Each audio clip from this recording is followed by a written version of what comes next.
Hey everybody, this is Petey from the Spinner Rack, and today I'm doing a video on Starro the Conqueror, right? Starro that you saw in the Suicide Squad movie. Um, this would be a story worthy of making a movie out of, but of course it didn't happen. But showing that Starro is a heavyweight, right? And this also plays off the period because it's definitely the Keith Giffen Justice League period where they had a lot of humor within that. Was it J.M. DeMatteis, Bill Loebs, and the Justice League Europe was taken over by it was Giffen and then Gerard Jones. With art, the art was throughout the series. The main artist was Bart Sears, right? So in this tale, you can see some cool classic shot here of the Giffen Justice League cover homage. We have some of the heavyweights covered in the Starro stars, and then of course we got John Jones, so we know it's even worse for the heroes, right? So if we go to the issue before this, right?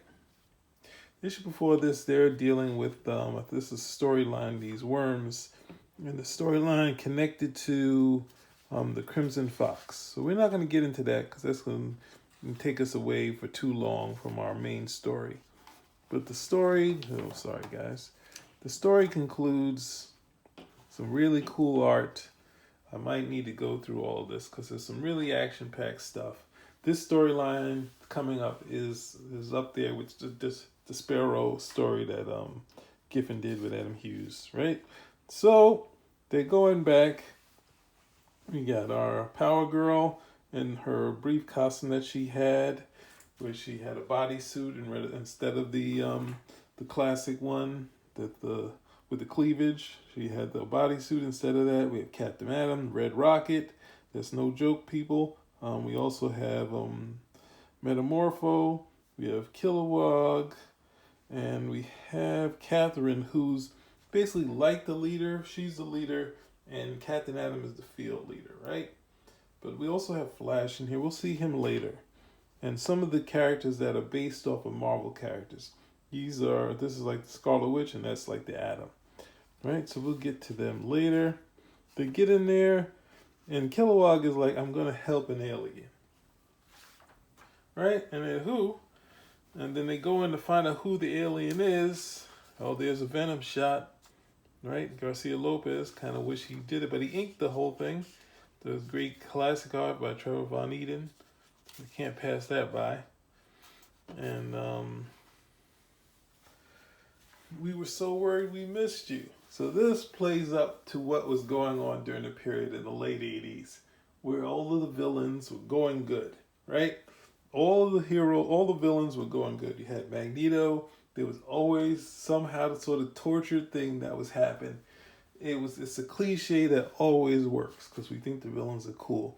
And the same thing happens with Starro. So I'm taking a little while. Took a little longer than I thought, but let's get to the main storyline. Let's throw this over here and let's get to this, right? So issue 26 is the start of it. And Starro's like he's got no tricks planned, right? Even though Elongated Man, everyone is kind of skeptical of Starro. And he's like, hey, I'm going to help him out and we'll get it over with, right? And they say, hey, look, Catherine goes in. She sees how Starro's been, almost conquering the world as he planned. But Kilowog is really intent on getting this done, right? So Catherine, after looking this up, says, oh, I got to stop him. Like, where'd they go? And he said, nope, we're going with Starro. They don't trust him. So we have Camus, who's also been involved with the Justice League Europe. He's now their liaison. Of course, he doesn't want to do it, but he's kind of hard-boiled. But they're playing out the hard-boiled and kind of doing some jokes here, right? So they go to this small town, what is it? I think it's Scottish town. And they see everyone else has Starro, but they also have free will. They're also interacting. So it's not what they seem, that they're all under control. They kind of all have independent thought, right? So everyone is still skeptical, but at the same time, they go out and they see Starro's spaceship. They see Starro's spaceship, and he's like, has one other thing. So this will throw you to what we saw in the movie, right? We see Starro, but Starro is beaten up. So this is a classic Starro we saw. This is the same Starro that basically the first Fantastic Four was based on. The layout of the first Fantastic Four is the same as Brave and Bold 27. And this is the large Starro, and he's dying. So he wants to go to his home world, and they weren't expecting this. He's sweating, he's struggling, but he would like to go home, right? So Kilowog, they say, hey, can you make it a one-way trip? So yeah, don't worry. He doesn't trust them, but it's going to be like, we're going to help him get home. Then Candace comes in there. Of course, there's this cat who's a big character in there that's also in his room. And this is, I think, Red Rocket's wife. So we got Catherine, we got Camus. We also have Belina from there. That's the Russian lady, right? Can't get the cat box out of his room, right? So they're fixing up the ship. They're almost done. We see the workers eager, all of the people in the town eager to help out Starro. So Starro says that the people love him. And then obviously Captain Adam's like, oh, this is it. I found it out. I finally found it out. But then said, no, Starro lied about nothing. Takes off the face hugger, pre-face hugger. The DC did it first. So basically the people saying, we're here to help Starro get back home. Right? And then everyone takes off their Starro mask. So they've got it. They've all been released. Starro goes up into space. The spaceship blasts off. And then it explodes. And then Captain Adam's like, what the hell? And something, but they're not sure. But then the townspeople are really upset. Then we go back to London, and they are able to see the explosion. And at the same time, Starros are falling out the sky. And I think Perez used this for his story, but I'm not sure if they did it beforehand. I stayed so far away from Armageddon in 2001. Couldn't help myself getting away from that. So then we see the townspeople, the people of London, becoming, and he finds someone to be essential awareness. That's a beggar. You will be king tomorrow. And then everyone says, because it's all in unison, instead of like we saw before, it was entirely a ruse. Starro fixed the Justice League, right? And we should consider them the Justice League, not just the Justice League Europe, because they're just as cool, right? And at this point, they had more action. This is cool, a classic shot. Obviously, the stacked Power Girl. You get to see almost everybody. I think that's a swan. I can't remember what the princess's name is. Right? So the cat is saying there's some sort of issue. But then we have Camus here. He's hiding out. Doesn't want them to tell anyone, right? He said, go look for yourself. So they're going in there, casually walking in there. They see Catherine. Catherine's been taken over. Sue Denby is taken over. Then even, was it Belina? She's taken over. And she has the plate of Starros. And they capture all of this Justice League that they can. But there are 3 that are able to withstand it. Captain Atom that has a sort of a body armor that covers his face. Obviously, Red Rocket. I'm not sure why Metamorpho was able to resist it, but he's going back to his old ways. That is always his plan, to conquer and have his friends fight their friends, right? So they're stuck fighting their own friends that they can't hurt, right? So they're like, there's nothing they can do. They're getting their butt kicked. So then they run. Then when they hide, it's going even further. They start seeing people getting captured. and losing their identity, becoming part of Starro's collective, and even Camus has been captured now. So then they're like, where do we go? They decide they can't use the teleporters, so they fly all the way to the U.S. Embassy in New York, right? And then of course, Blue Beetle's joking around saying he'll save them, but John Jones is taken a little more seriously. This is a great shot here. Really nice shot by Bart Sears. You can see all the characters. And then he's seeing that Starro is shipping off his stars all across the globe, right? So they have to figure out how to stop him, so they don't show what they're going to do. So then they're like, you know what? Got to find a central intelligence. And they're going to take John Jones with them, right? They go in there, and then there's a Kilowog there, and he's like, oh, so he can't utilize their memories. He just has their collective minds in one. Maybe I'm not sure if that was something beforehand, but we'll just keep moving forward, right? And he can't do anything about it because he'll try to figure out how to use the tubes. Now, he's going to be there alone to study. But then John Jones disguises himself as a woman with the star on his face. And they're trying to search. He's using telepathic powers to find a center. And there's this guy who's a homeless guy in the sewers of London. And then, of course, Starro realizes it's John Jones, the Martian.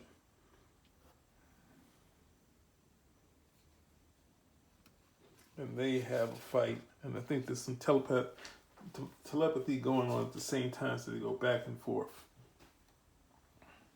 And of course, when he changes his body, for some reason he doesn't have the strength.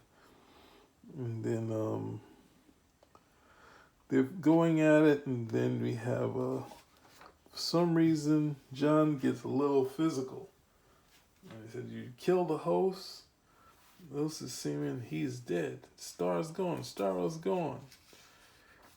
And this, of course, spoiled it because it was already here. But it's a cool sort of shot, right? So this seems like horror. Like, what can you do? We got John Jones is captured. He's one of the most powerful members of the Justice League. And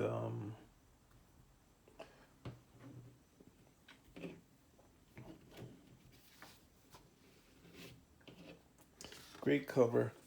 And Starro's like, doesn't need to hide. He's got John Jones and all of that power, right? You don't understand why he hid that way, right? So up there in big trouble. The Justice League is back, and he's going to leave them to get taken out by those guys. And they're getting beat down yet again. So they break out. So Starro is still thinking about how to use it. So he said, no, I don't have to do it. I don't have to try to use the teleporters.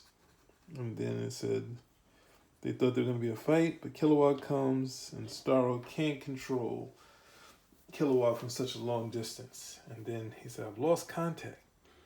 He said, or the vessel was destroyed or simply sent beyond my range of control. I must know this.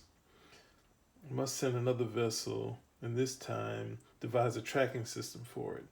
And then talks to another one who was a Crimson Fox.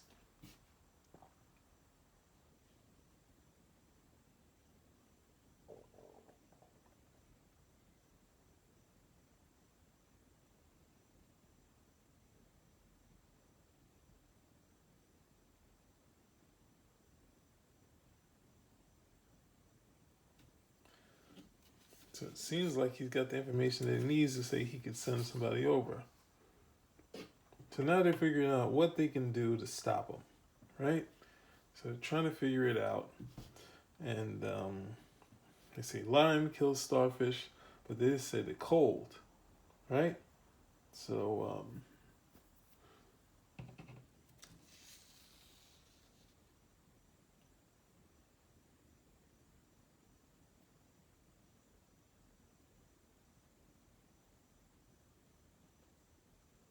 right, so then they're just getting their butt kicked.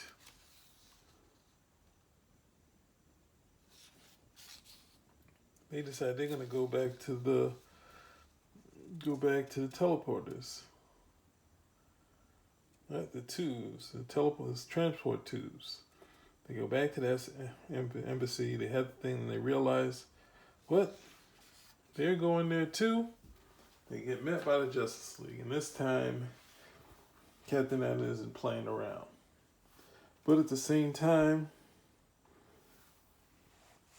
they still can't fight these guys. But at least some cool shots. And they said they'll kill the bodies. So of course,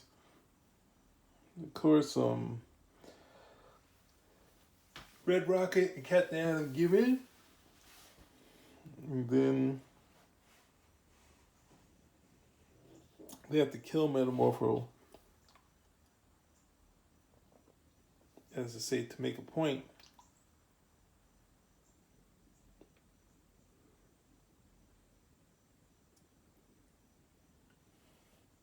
And he's worried about what's going to go. And then, of course, he gets saved.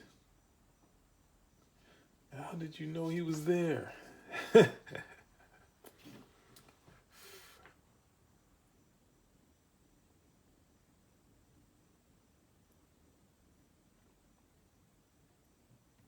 they've been watching what's going on. He knows they can see him through the video camera, so then he starts talking. All right? And he's decided he's going to go through, and they're like, no, you come here one at a time or I'll start killing people in London. And then Kilowog says, perfect. So then, first person that goes who's Ice, who he doesn't know. And Ice freezes. Yep, and he trades him off for Manga Khan, who's kind of like the collector in the DC universe, created by Giffen. I was going to give DC some credit, but the collector in the TV show is a little more like Manga Khan, but obviously Keith Giffen decided to kind of use that for the basis. Then, of course, Catherine's still working, but she's not... Then at the same time, Maxwell Lord, we know from, I guess, the Wonder Woman movie, was shot, leading to breakdowns. Now, since Keith Giffen can't make sense of breakdowns, I don't think I'll ever do that. But I might do some other Justice League thing, because it's one of my favorite runs for this story. So, maybe I should look at some of the older stories. But remember, Starro storyline, it was in the early Justice League story, the first one, is the basis of what happened in the Fantastic Four. You can look at the layout of the cover. You can look at the pacing of the story. The only difference is it doesn't have an origin in the first Justice League story, but it has the heroes being contacted. It has the chapters. It's chapter and verse what happened in the Justice League. So, with that said, we have the classic Starro storyline facing the Justice League that happened. I think this is in the early 90s, maybe 90, 91. But there we go. We got you a Starro storyline. You should check it out. Issues, well, it was Bart Sears art, especially during this period. You can kind of, you can buy all of this. Even though it has Keith Giffen layouts, it's definitely his art covering it. So, because if you see that, I don't know. There's a big difference you can see with the Keith Giffen layouts with his own drawings, with this stuff that Bart Sears was doing. But that's neither here nor there. Spinner Rack out.